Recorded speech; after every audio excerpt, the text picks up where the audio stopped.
Hey everyone, welcome to the channel. My name is Angela Hollowell and I'm the founder of Rootfulmedia. I went full-time in my business in May of 2020. It's been an interesting 4 years, very interesting. A lot of ups, a lot of downs, a lot of lessons. And I kind of just wanted to take a minute to reflect and share what I would do differently if I were starting over today. I did start my business part-time in September 2016, and I went full-time I guess that's about 3.5 years later. So a lot of lessons over that time, a lot of things that I would probably do differently, a lot of things that I would still do the same. So let's dive in. Let's start with the vegetables before we get to the dessert. Let's start with the things that I would do differently. Number one on that list is hire slower. I think that, at some point when I went full time, I felt like I was supposed to hire to increase my capacity, when in reality, I probably should have had a harder conversation about what I actually needed to be focused on. Hired, especially early on, I think we're still in the early stages of SaaS tools being really popular elements of businesses and creative businesses especially. So looking back, hindsight, I would have been a lot slower to hire and a lot faster to invest in software tools that could have increased my capacity and made some of the things that I did repetitively a lot faster and automated. I think that early on I had a lot of stigma around paying for SaaS tools. I was like, why would I pay $200, $300, $400 a year for this? But the reality is, there's no person on the planet you can pay that little a year to do a lot of what these SaaS tools are doing. And so they're not human replacements, but they are human extensions. I wish I would have probably looked at them that way a lot earlier. It probably would have saved me a lot of time and a lot of money. The second thing I probably do differently, and there's somebody in the comments that's going to roast me, I know it, but I probably would have found a CRM that I liked a lot sooner to capture emails and just stuck with it. Over the years, there's no telling how many people I've come across who I just have trouble finding, or all the emails that I could still have when I started my newsletter.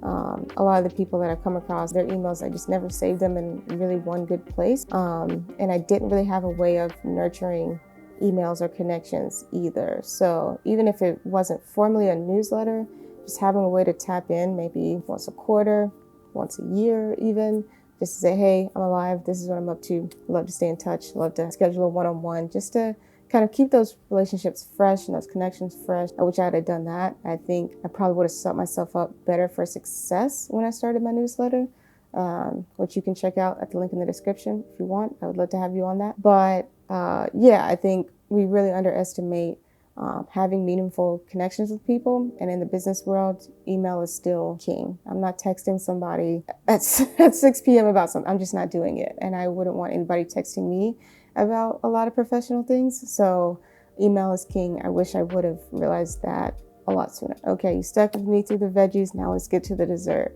Here are some of the things that I would do the same. The first thing is really harping on the customer experience. I think for me, somehow I just intrinsically knew that word of mouth was always going to be the best for me and growing my business.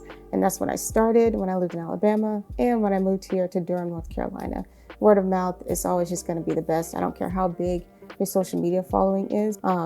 It's really good to have people who can genuinely know you and speak on your behalf and refer you based on their experience with you. And that's always going to be your warmest lead, is someone who's already paid for your services or for your product, who wants to refer you to someone else. And I think harping on that and being really intentional about from end to end, from onboarding to offboarding to keeping in touch with clients, just really being intentional about presenting myself the best way that I could and making sure they had an enjoyable experience. I think another thing that I've done really well was looking at myself and at my business as kind of a startup, and really starting tracking certain things early on and listening to the data when it was telling me to do a certain thing. So for example, shortly before I went full time, one of the things that I was looking at was how many leads was I getting in, and how many of those leads was I converting to sales. And when I did that math, I think my number is 25%. So absolutely terrible. So I was like, okay, how can I focus on converting more leads, right? And once I started focusing on sales and developing a sales process that worked for me and that fit my personality, that number shot up to 75-80%. So by the time I went full time in May of 2020, I felt really confident in, converting leads that I got into sales, even as I was like, increasing my prices on a yearly basis. So, your leads, as you get higher in price point, your leads are going to be a lot fewer.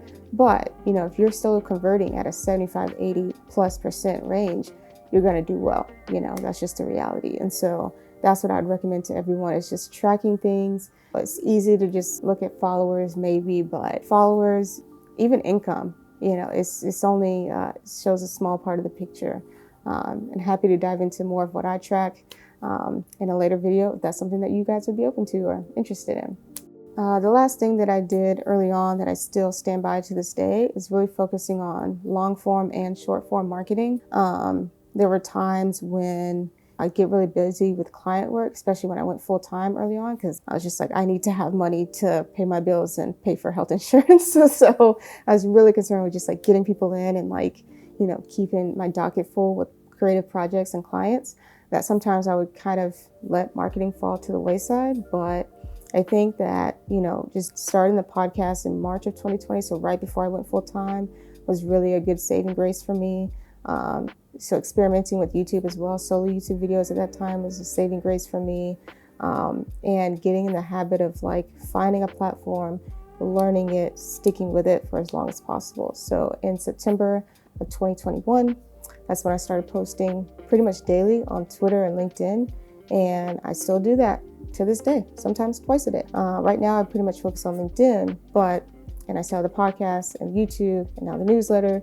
So having a good mix of, short form content, which is kind of social media stuff that leads people to your long form stuff, is really going to be imperative, I think, for building a marketing strategy that's just going to work dividends for you and start the flywheel, if you will, of income and leads and brand loyalty, brand affinity. People that I've seen have never interacted with anything I've ever posted will message me and say, "Oh, I've been watching you for so long. I really want to work with you on XYZ." And it's like, great.